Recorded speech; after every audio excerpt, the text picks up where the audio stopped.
Okay, obviously you all see that I have time today. I'm making time. Everything happens for a reason, and this time had to be made. The universe, God made this time for me. Another thing that happened, I wanted to get on here and tell you all, is that when she called me when I had to get off the first time or the second time, I forget which one. There's been so much going on. Oh, the last time I told you about telling your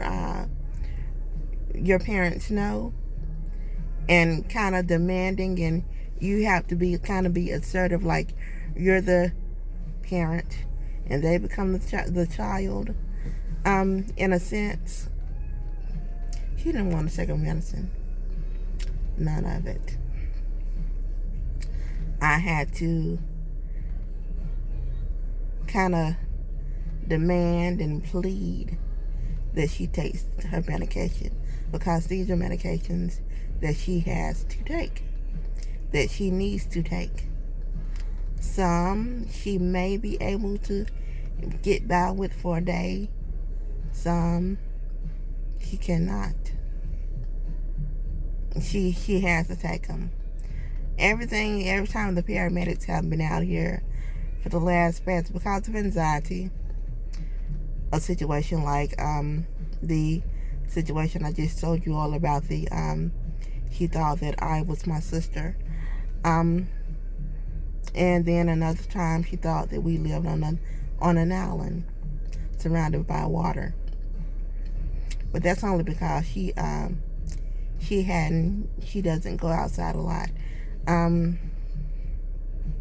Besides going to her doctor's appointments, she hasn't been going outside or getting outside of going outside or coming up front.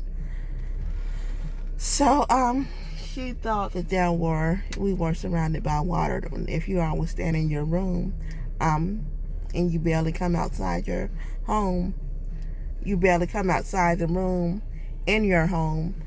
She also thought that we lived in another home, and I moved everything in one day. I didn't. We still lived in the same location. We moved here in 1985, and we still the house is still here. Nothing has been moved. But telling your parents no and demanding that they take their medication when they need to. So long story short, I couldn't. I have rehearsed this and observed this, and when the paramedics do come out here, what can be done and what can't be done, and blase blase. She's coherent. She's responsive. She doesn't seem delusional or out of her mind. She just misses her children. She said tonight she woke up on the side of her bed, and this is a season of depression.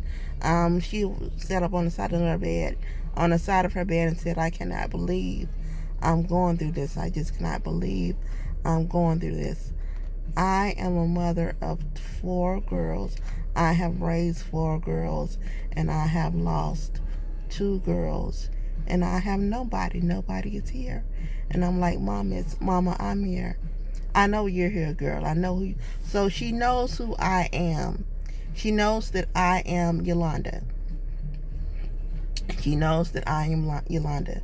And she knows what I have been through. But her mind she misses her children so much, and she misses how it was. So her mind goes.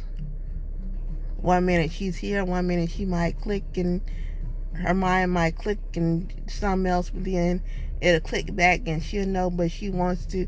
It's like goes on and off, on and off, on and off. And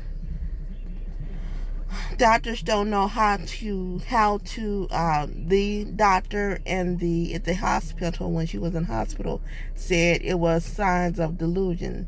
They can't diagnose her, but it's just she's being delusional right now.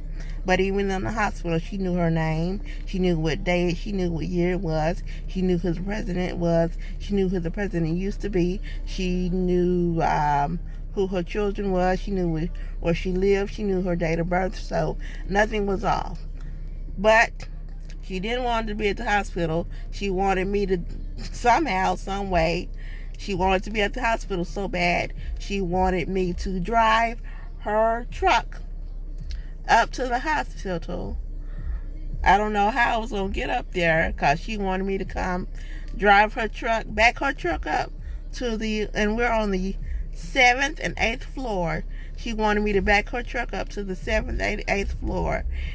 And she would roll up. Now, it was a manual. She didn't have a wheelchair in her room, but she was going to roll herself up. And she had lost her mobility. It's funny. It's not funny, but I have to laugh to keep from going crazy or losing my, looking wild. She wanted me to back my truck up on the 7th. I don't know why I keep on showing my hands, but on the 7th or 8th floor. She wanted me to back her truck up, so she could roll up on there so she can go home. That's how bad she wanted to go home from the hospital. Being at the hospital, she went crazy from one hospital to a rehab, and she's not going home. And she doesn't have control over where she wants to be. That's what's going on now. If anything else happened, I might get on and tell another story, but this would be like 3 back to back in one day. It's just been a lot. This is my time, my opportunity to just have some sort from getting something I needed to get through the night. Yeah, I gotta go in there and finish what I'm doing. Talk to you later. Thank you for watching. No makeup, never. Bye bye.